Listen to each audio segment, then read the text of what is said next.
Hello everyone, welcome back to our tutorial on computer vision. I'm your instructor Kaustav Tripathi, and today we are going to talk about how to read, write and show images with the help of our Python program.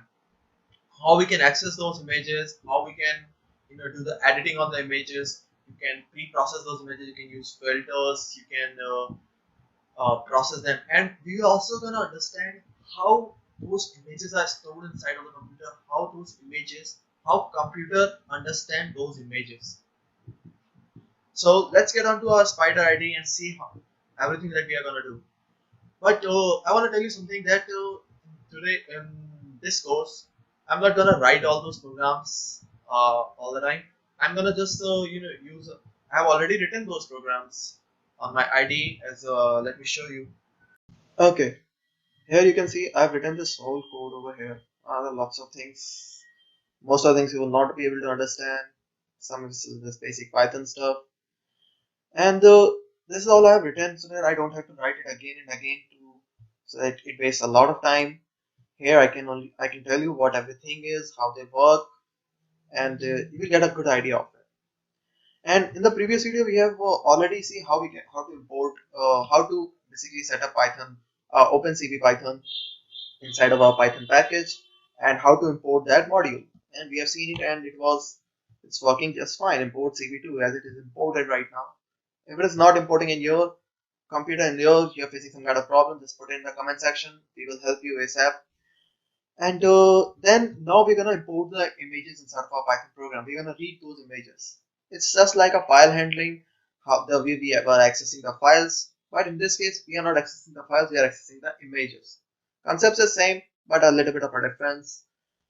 And so now to access images, you can either upload your own images over there. You can just take some images from the camera and you can put it over there, or you can download the images from the Google, or for learning purpose, for this practicing purpose, OpenCV himself has themselves have created kind of samples of images through which you can understand this OpenCV concept more clearly.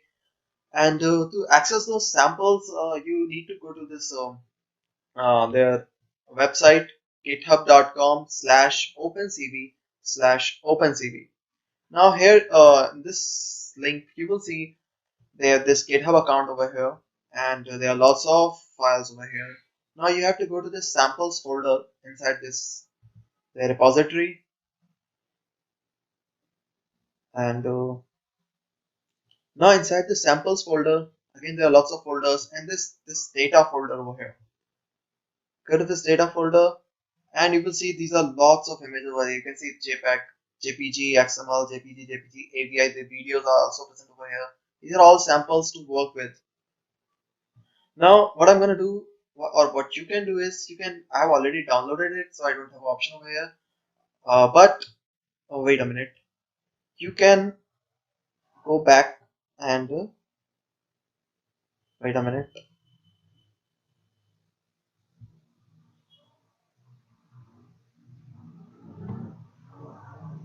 Go back. Yes. Yeah, this was the opening page. github.com/opencv/opencv, and from here you can clone or download it directly to your computer. This whole file, it is around this file is around, I guess, around 100 to 200 MB. You can download it into your computer. You will get all the data related with the OpenCV, and I've already downloaded it actually, and it will be in a zip file. So you need to extract it, and I've extracted in my D drive over here. Let me open it with this name OpenCV Master. I open it, and again same concept, samples and data, and you will get all of these images and videos over here. You see, now we are going to use one of these images to work with. Mostly we are going to use this lena.jpg image, and we are going to input this image to our program. Now to get this image into our program, we need the directory, we need the location of this image, and this is present over here. So we are just going to copy it, copy the address, and we're gonna paste it over here. I've already pasted it, as you can see it over here. let me break it down. Okay, let me do a little zoom out so that you can see it. Okay, this is, I've already put the name of the image over here. So now to read any image, the main other syntax is cv2, the module that we are using, dot imread, and then we need to write the location of the image. Now understand one thing, if you are working on a Windows, you need backslashes over here. If you are in Linux or Mac, there are forward slashes. So don't get confused with it. Okay, now put this image, let's run this line, and we are gonna put it inside of our image, image variable. And if we run this line, let's see what happens. F9, and if we go to our variable explorer, you see we have got an image, and it is in the form of an array. Now, it's not an image over here in the variable section. Program has not took it in the form of an image, it took it in the form of an array of size 512, 512, 3. Now this size, what does it mean? Now this 512, 512 is the length and breadth of the image.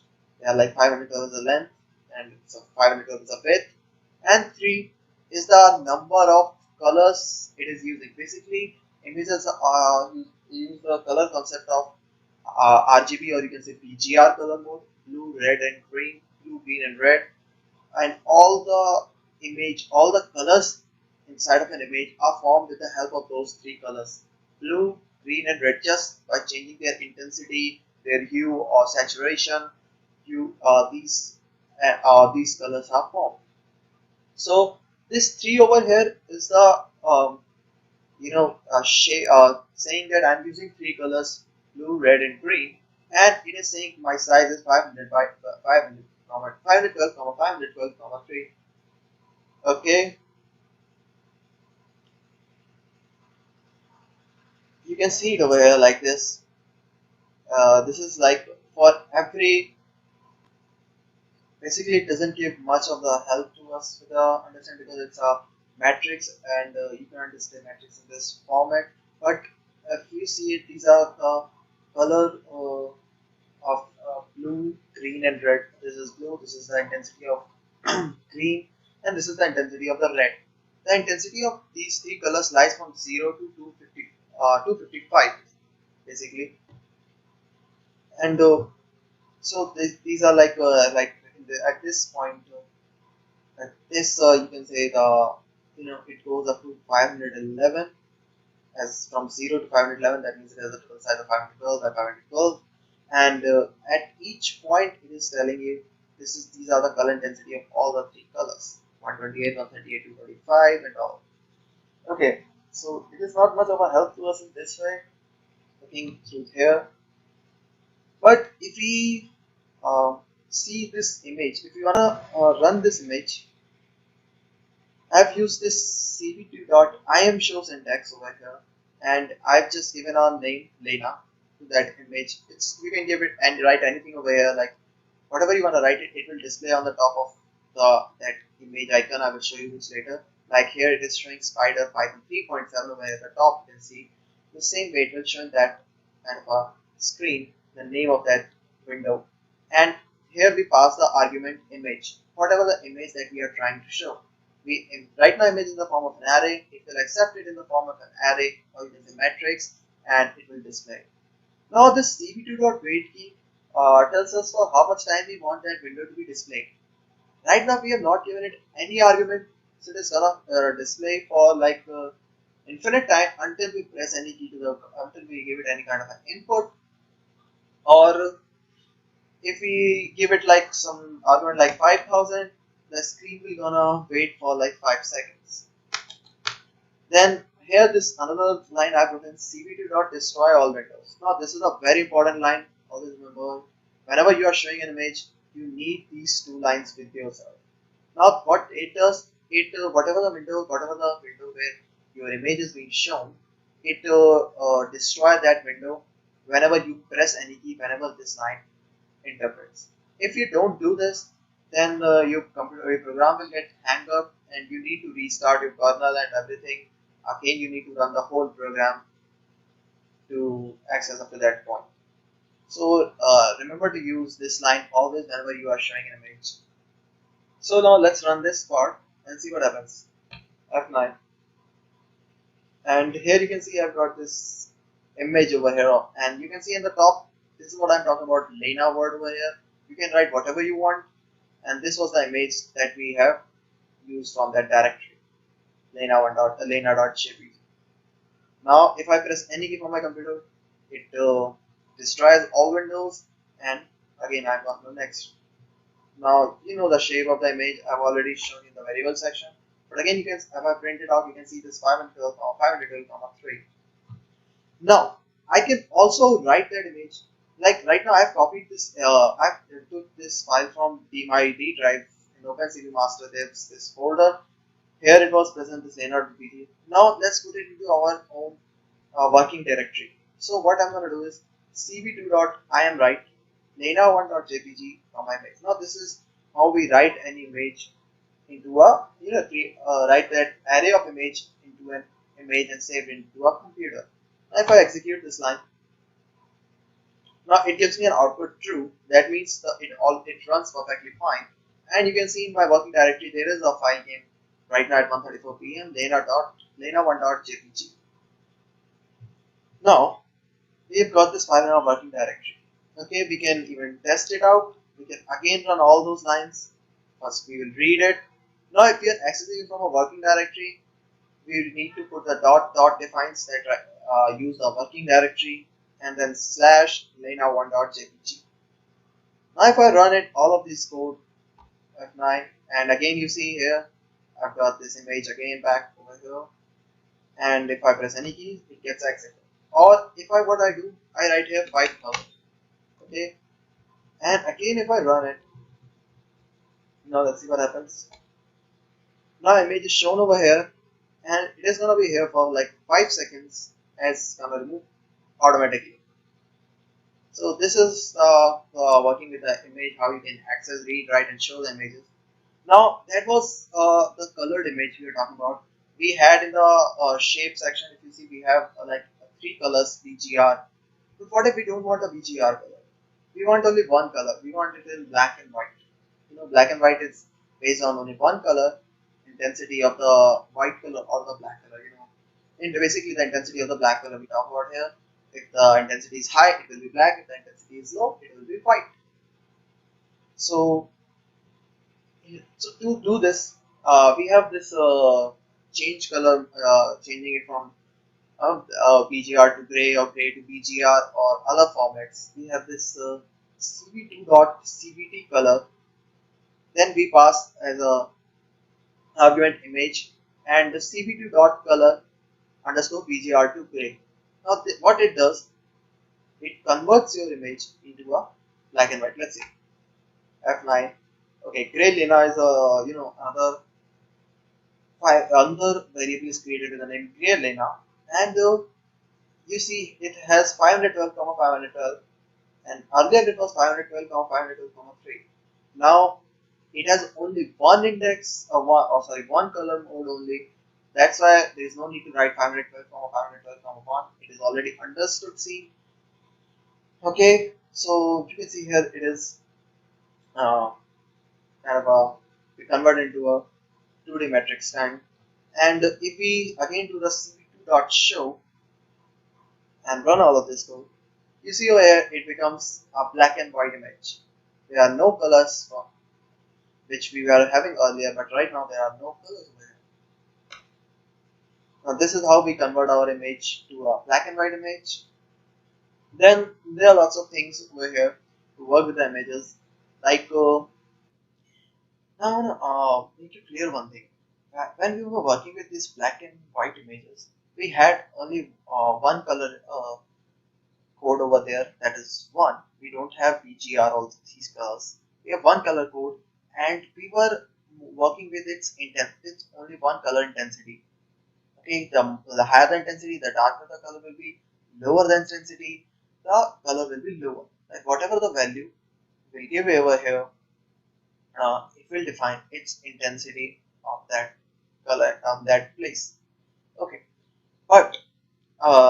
in the same way, right now, if I again input this line over here, again read the image, okay, image is red, and I'm gonna split the this CVT dot split. What it does, it divides the intensity of all those three colors into each separate variable.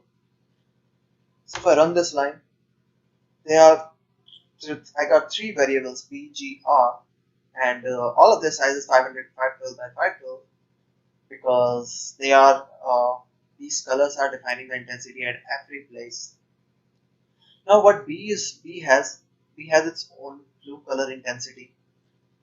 The number of that intensity blue is storing for each place in the image. Same thing is done by the greens and same thing is in the R, blue, green and red. So what CV2 dot split did, it just took the intensity of each color and put it in a separate variable of BGR. Now, if I run all these three folders, I'm gonna, right now what I'm gonna do is I'm gonna use what when we were showing the images, like here we are showing them as CV2 dot I'm show Lena and I'm giving it an image. What I was passing here basically an array over here in that image. Okay, we were passing this 512, 512, 3 array. Then when we were working with a gray image, we were again passing the array 512, 512. Right now also I'm passing the array 512, 512 in the R, you can see. But this time the intensity is based on the intensity of the color R in that image. Okay, it will be a black and white image obviously because we are giving it only a one index, one color, but that black and white intensity will be depend on the intensity of the red color in that image, or the intensity of the blue color in that image, or the third line intensity of the green color in that image. So let me show you with the, let me run all of these images. I'll show these images and okay, yes, and this one there is a little bit of an error. Image it will be okay. Now for run designs. I've got these four folders. Let's see first the original image. Now you see this is the original image. You can see here we have the little bit of our intensity of red is high. Here in this section intensity of blue is high, and this is the original image. Now let's check it out this blue image over here. Okay, you see now here you see this section is dark over here. This section is darker. Why? Because the intensity of the blue is high, and when in black and white images, what happens when we are giving only one color index? If the intensity is high, it becomes dark. If the intensity is low, it becomes light. So same thing is okay. Wait a minute. So same thing is here. You see here the blue intensity of the blue is low. We hardly see any blue color, or we hardly see any mixture of blue in here. So what it does here, you can see intensity is more towards the white, but where the intensity of blue is high, you can see here the intensity of blue is dark. Intensity in this section is darker in comparison to other sections. Same way we talk about the this green image over here. Now you see when we are talking about the blue color, this is not exactly blue, this is not exactly red. These are all the mixtures of blue, red and green. All of those three intensities are mixed together to form these colors. Okay, if we max out all the intensities of three colors, it will form a black color. If we min the minimum, use the minimum intensity of all these three colors, it will form the white color. So this is like, in the art class we mix the colors and create new colors with it. Same thing here, it is creating all kinds of colors with the help of red, green and blue. So same thing is over here. Now in this you can find out where the intensity of green is high and where it is low. Same way we can do with a red image.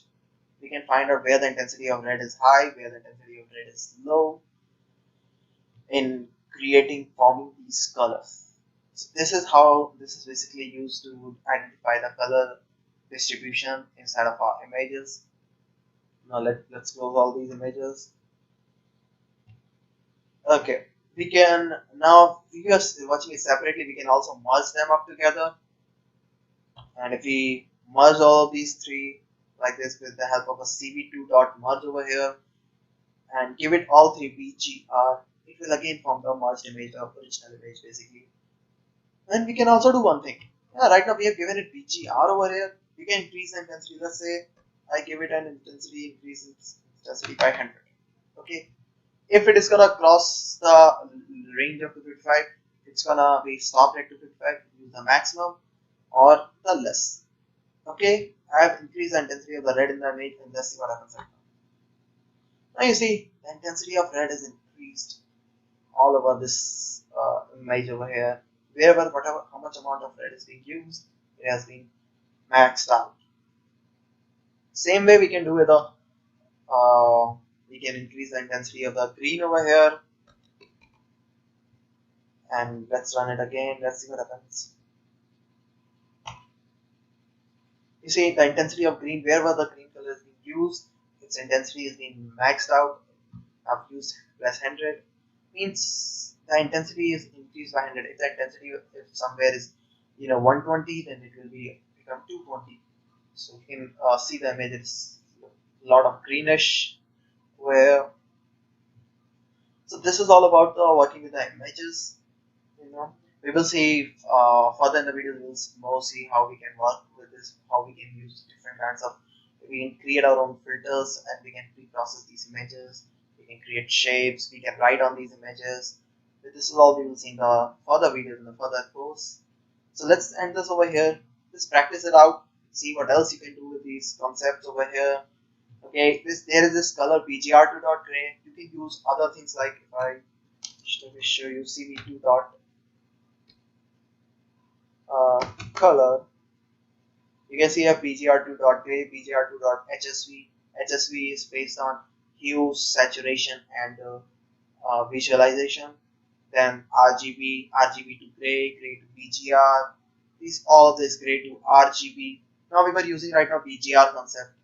Okay, BGR to gray. You can also convert it to RGB to gray. So the first index will be of red, then green, then blue. Right now we are using blue, green, and red. So it's your choice whatever you wanna use it. It will not create much difference, but there are lots of things. Try on these, experiment on these, and I will see you in the next video.